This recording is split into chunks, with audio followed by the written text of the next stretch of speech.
జనాలు మనతోని అవసరం ఉన్నప్పుడే మాట్లాడతారు. అవసరం తీరాక మాటలు ఊరికూరికే బంద్ చేస్తారు. ఎందుకు బంద్ చేస్తారో కూడా వారి మనసుకే తెలియాలి. ఆ దేవునికి తెలియాలి గానీ మనకు తెలియదండి.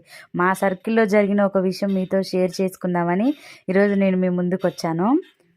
వాళ్ళకి మేమంటే గిట్టదు. మేమంటే పారదు. కానీ మేమేం జేస్తామో మేము జేసేటివన్నీ మళ్ళీ వాళ్ళు చేస్తూ ఉంటారు.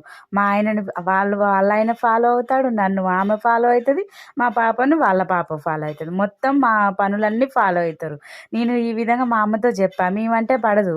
కానీ మేము చేసే పనులన్నీ ఫాలో అయ్యి మేము చేసినట్టు చేత్తరేంది మమ్మీ అనంటే, అది కూడా మనకు మంచిదే గదా! అది కూడా దేవుని ఆశీర్వాదం అనుకోరాదు.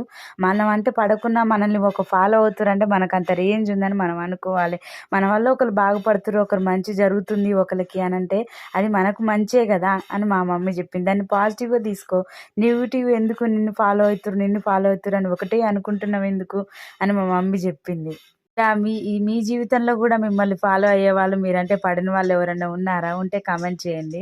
ఈరోజైతే నేను ఎగ్ పులుసు చేద్దామని 4 ఎగ్గులైతే ఉడకబెట్టానండి. వాటిని మంచిగా ఆయిల్‌లో కొంచెం పసుపు, చిటికెడు ఉప్పు వేసుకొని మంచిగా ఫ్రై చేసుకొని పక్కన పెట్టుకొని, ఆనియన్స్, టమాటా మంచిగా బాగా వేంపుకొని అవి మిక్సీ పట్టుకొని గ్రైండర్ ఉంటే గ్రైండర్ చేసుకొని మిక్సీ పట్టుకొని ఆ క్రీమ్‌ని పక్కకు పెట్టుకోండి. అందులోనే 2 దాల్చిన చెక్కలు, బగారాకు వేసుకొని తాలింపు చేసుకోండి. ఆనియన్స్, పచ్చిమిర్చి తాలింపు చేసి అవి వేగాక ఇవి అల్లం వెల్లుల్లి పేస్ట్ వేసుకున్నాక ముందుగానే మిక్సీ పట్టుకున్న ఆ క్రీమ్‌ని మొత్తం పేస్ట్‌ని మొత్తం అందులో వేసి మిక్సీలో కొన్ని వాటర్ పోసుకొని కడిగినట్టుగా చేసి అందులోనే వాటర్ పోసుకొని మంచిగా మిక్స్ చేసుకోండి.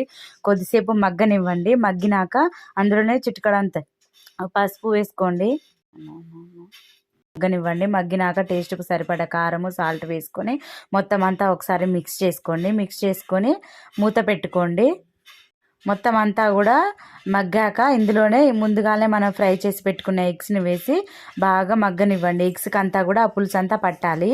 దీనికంటే ముందు నేను ఏం చేశానంటే ఈ ఓన్లీ టమాటా సూపే కాకుండా కొంచెం బాగుండదు. ఎంతైనా చింతపండు వేస్తేనే బాగుంటుంది టేస్ట్ అని కొంచెం చింతపండు కూడా నేను మొత్తం పిసికి అందులో కొంచెం చింతపండు చారు కూడా పోసానండి. ఆ క్రీమ్‌లోనే బాగా మగ్గాక ఎగ్గులు వేశాను.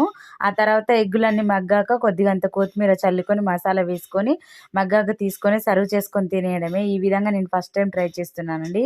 సూపర్‌గా వచ్చింది ఈ రెసిపీ అయితే. మీరు కూడా ఇంట్లో ట్రై చేసి ఎలా వచ్చిందో కామెంట్ చేయండి.